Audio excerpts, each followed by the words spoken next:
ምዕራፍ 7 ቃሉን ሁሉ በሕዝቡ ጆሮዎች በጨረሰ ጊዜ ወደ ቅፍርናሆም ገባ። አንድ የመቶ አለቃም ነበረ፣ የሚወደውም ባሪያው ታሞ ሊሞት ቀርቦ ነበር።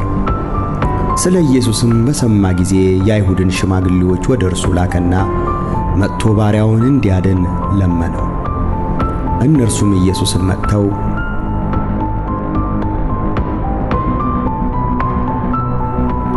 ይህን ልታደርግለት ይገባዋል፣ ሕዝባችንን ይወዳልና ምኵራብም ራሱ ሰርቶልናል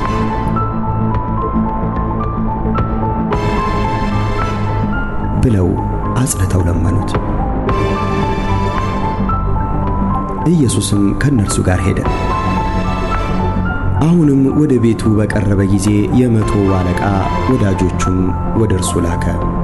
አለው፣ ጌታ ሆይ በቤቴ ጣሪያ በታች ልትገባ አይገባኝምና አትድከም።